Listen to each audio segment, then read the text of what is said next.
ધોરણ 11-12 સાયન્સના ફિઝિક્સ વિષયના તમામ ચેપ્ટરના વિડીયો જોવા માટે તથા એજ્યુકેશનને લગતી તમામ માહિતી મેળવવા માટે અમારી ચેનલને સબસ્ક્રાઇબ કરો અને બાજુમાં આપેલા બેલ આઇકન પર ક્લિક કરી ઓલ ઉપર કરો કે જેથી તમને અમારા નવા વિડીયોની નોટિફિકેશન સૌથી પહેલાં મળતી રહે. વિદ્યાર્થી મિત્રો, આજના વિડીયોમાં આપણે ધોરણ 11 સાયન્સની જાન્યુઆરી 2026ની જે બીજી પરીક્ષા છે તેના માટેના આઈએમપી જોશું ફિઝિક્સ વિષયમાં. આજના વિડીયોમાં આપણે પાર્ટ 1ના આઈએમપી જોશું કે જેમાંથી 15 માર્ક્સનું પૂછાવાનું છે અને નેક્સ્ટ વિડીયોમાં આપણે પાર્ટ 2ના આઈએમપી જોશું. ટોટલ આ પરીક્ષાની અંદર 1થી લઈ અને 12 ચેપ્ટર તમારે હશે. 1થી 7 ચેપ્ટર પ્રથમ પરીક્ષાના કે જેમાંથી 15 માર્ક્સ અને બાકીના 8, 9, 10, 11 અને 12 એ 5 ચેપ્ટર કે જેમાંથી 35 માર્ક્સનું પૂછાશે. ઓકે, હવે મારી પાસે રેફરન્સ તરીકે કુમાર પ્રકાશનની દર્પણ છે. તમારી પાસે જે પણ રેફરન્સ હોય તે સાથે તમે રાખી શકો છો. હું ક્વેશ્ચન વાંચતો રહીશ એટલે કદાચ વિડીયોમાં તમને બ્લર થઈ જાય તો પણ તમે સાંભળીને ટીક કરી શકશો. ઓકે, બ્લુપ્રિન્ટ તમારી પાસે હશે, ના હોય તો હું એ પ્રમાણે ક્વેશ્ચન બોલતો જઈશ. બરાબર, કદાચ એવું બને કે અમુક સ્કૂલની અંદર આના કરતાં અલગ ચેપ્ટર રાખવામાં આવે, પરંતુ ગુજરાત બોર્ડની જે ગાઈડલાઇન છે તે પ્રમાણે જે બ્લુપ્રિન્ટ છે તે પ્રમાણે હું તમને ટીક કરાવીશ આમાંથી. ઓકે, ચેપ્ટર 1ની વાત કરીએ તો ચેપ્ટર 1માંથી 2 માર્ક્સનો એક સવાલ પૂછાવાનો છે. હવે થિયરી હોઈ શકે કાં તો દાખલો હોઈ શકે. ઓકે, ચાલો તો આપણે થિયરીથી શરૂઆત કરશું. તો સૌથી પહેલાં કુમાર પ્રકાશનની લેટેસ્ટ એડિશનની અંદર ચોથો ક્વેશ્ચન છે, એસઆઈ એકમ પદ્ધતિ પર નોંધ લખો. અથવા તો એવું પૂછાઈ શકે કે એસઆઈ એકમ પદ્ધતિની મૂળભૂત ભૌતિક રાશિઓ, તેમના એકમ અને ક્ષણના જણાવો. 2 માર્ક્સમાં એ કરવાનો છે. ત્યારબાદ એસઆઈ એકમ પદ્ધતિની પૂરક રાશિઓ એ કરવાનો છે. નેક્સ્ટ 8મો સવાલ છે, સાર્થક અંકો નક્કી કરવા માટેના નિયમો ઉદાહરણ સહિત વર્ણવો. એ કરો.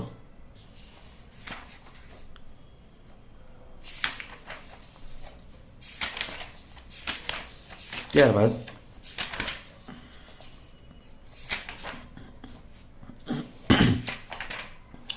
થિયરીમાં કંઈ નથી એટલે થઈ ગયું.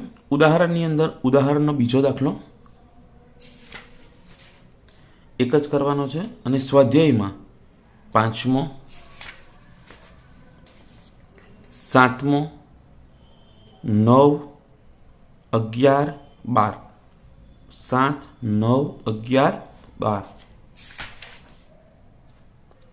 આટલી વસ્તુ તમારે કરવાની છે. એમાંથી એક સવાલ આવશે. ઓકે, નેક્સ્ટ બીજા ચેપ્ટરની વાત કરીએ, સુરેખ પથ પર ગતિ. બીજા ચેપ્ટરમાં પણ 2 માર્ક્સનો એક સવાલ પૂછવાનો છે. તેમાં કઈ થિયરી કરી શકાય?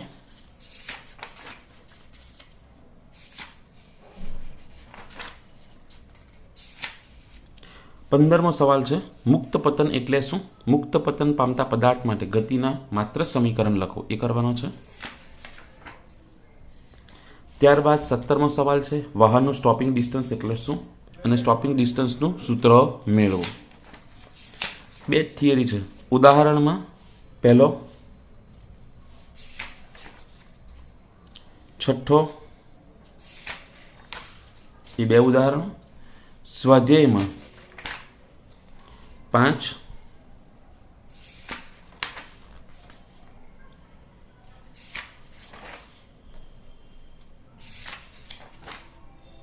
ખાલી એક જ દાખલો છે સ્વાધ્યાયમાં, ખાલી 5મો દાખલો, બીજું કરવાનું નથી. ઓકે, એટલે એમાંથી એક સવાલ તમારો થઈ જશે. નેક્સ્ટ જોઈએ આપણે ત્રીજું ચેપ્ટર. ત્રીજું ચેપ્ટર સમતલમાં ગતિ. હવે એમાં 1 માર્ક્સનો એક સવાલ. હવે 1 માર્ક્સના સવાલનું કોઈ આઈએમપી ના હોઈ શકે, કોઈ પણ એમસીક્યુ હોઈ શકે, ખાલી જગ્યા હોઈ શકે, ખરું ખોટું હોઈ શકે, વ્યાખ્યા હોઈ શકે, પારિમાણિક સૂત્ર હોઈ શકે. ઓકે, એટલે એના આઈએમપી ના હોઈ શકે. અને એક 2 માર્ક્સનો સવાલ પૂછવાનો છે. તો 2 માર્ક્સના સવાલની અંદર તમારે ચોથો સવાલ છે, અદિશ ભૌતિક રાશિ અને સદિશ વચ્ચેનો સંબંધ. એ કરવાનો છે.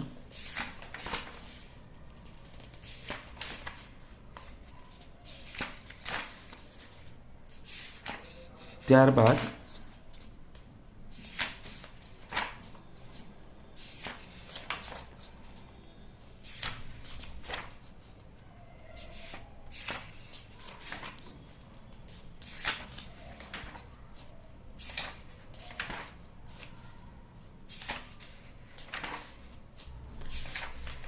એક જ સવાલ છે થિયરી.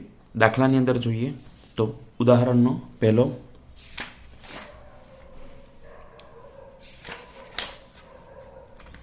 નવમો. બે ઉદાહરણ છે, પહેલું અને નવમું. સ્વાધ્યાયમાં જોઈએ તો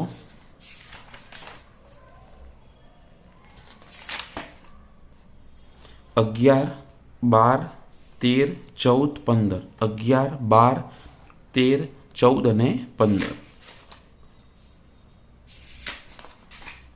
ત્યારબાદ 22મું. આટલી વસ્તુ તમારે સ્વાધ્યાયમાં કરવાની છે. નેક્સ્ટ જોઈએ ચોથું ચેપ્ટર, ગતિના નિયમો. હવે એ ચેપ્ટર ઇમ્પોર્ટન્ટ છે. એમાં એક માર્ક્સના 2 સવાલ અને 3 માર્ક્સનો એક સવાલ ઓરમાં પૂછવાનો છે.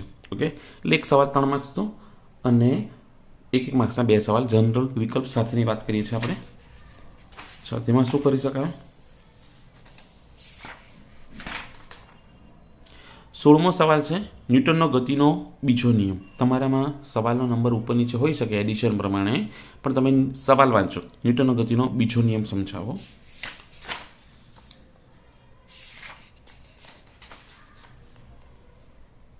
ત્યારબાદ 24મો સવાલ છે યોગ્ય ઉદાહરણ વડે વેગમાન સંરક્ષણનો નિયમ સમજાવો.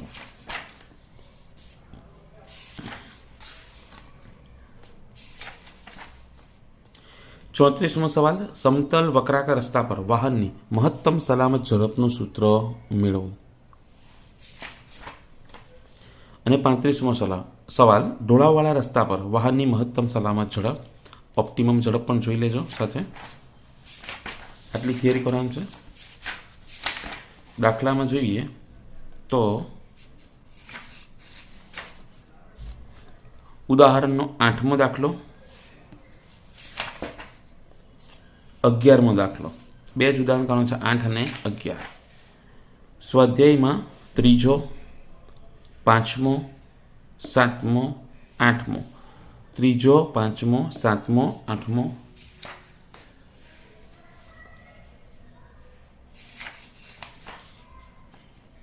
16મો, 20, 21, 16, 20, 21. આટલી વસ્તુ તમારે કરવાની છે. 5મા ચેપ્ટરમાંથી હવે એક માર્ક્સના 2 સવાલ છે, એટલે તમારે એક માર્ક્સના જે પણ સવાલ હોય ખાલી જગ્યા MCQ ખરા ખોટા એ વાંચી જવાનું. 6થા ચેપ્ટરમાંથી જોઈએ તો 6થા ચેપ્ટરમાંથી 1 માર્ક્સનો એક સવાલ, 2 માર્ક્સનો એક સવાલ અને 3 માર્ક્સનો એક સવાલ લખવાનો. ટોટલ 6 માર્ક્સનું છે જનરલ વિકલ્પ સાથે. તમે જોઈએ તો ત્રીજું ચેપ્ટરમાંથી 3 માર્ક્સનું જનરલ વિકલ્પ સાથે, ચોથા ચેપ્ટરમાંથી 5 માર્ક્સનું અને છઠ્ઠા ચેપ્ટરમાંથી 6 માર્ક્સનું. એટલે એ 3 ચેપ્ટર ઇમ્પોર્ટન્ટ છે, ત્રીજું, ચોથું અને છઠ્ઠું. તો હવે આપણે ડાયરેક્ટ જોઈએ છઠ્ઠું ચેપ્ટર.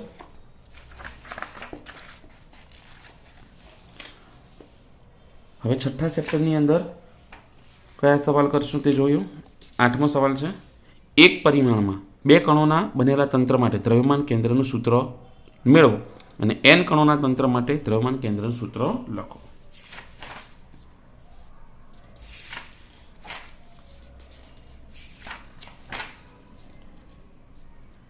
ત્યારબાદ 20મો સવાલ છે દર્શાવો કે કણોના તંત્રનું કુલ વેગમાન એ તંત્રના કુલ દ્રવ્યમાન અને તેના દ્રવ્યમાન કેન્દ્રના વેગના ગુણાકાર જેટલું હોય, અથવા તો ડાયરેક્ટ એવું કહી શકાય કે P બરાબર mv, P બરાબર mvcm એ સૂત્ર મેળવો. ત્યારબાદ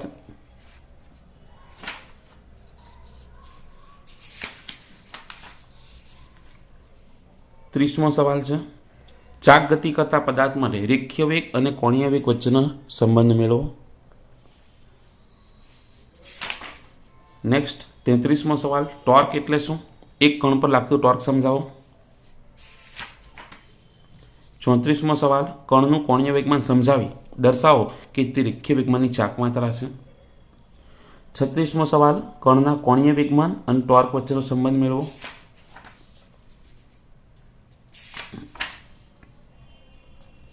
42મો સવાલ આદર્શ ઉચ્ચાલનની રચના કાર્ય સમજાવી બળની ચાક માત્રાનો સિદ્ધાંત મેળવો.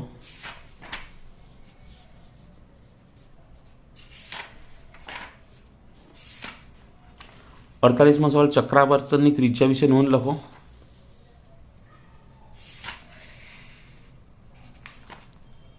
ત્યાર પછી 53મો સવાલ છે, ટોર્ક અને જડત્વની ચાક માત્રા વચ્ચેનો સંબંધ મેળવો.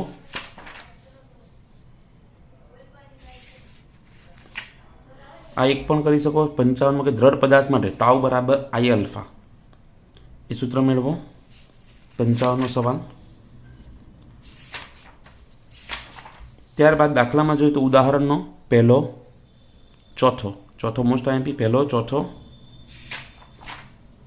પાંચમો, છઠ્ઠો, સાતમો, 5, 6, 7, 11.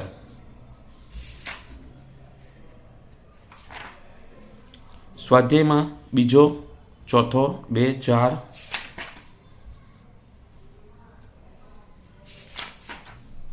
9, 11, 9મો, 11મો, 13, 15,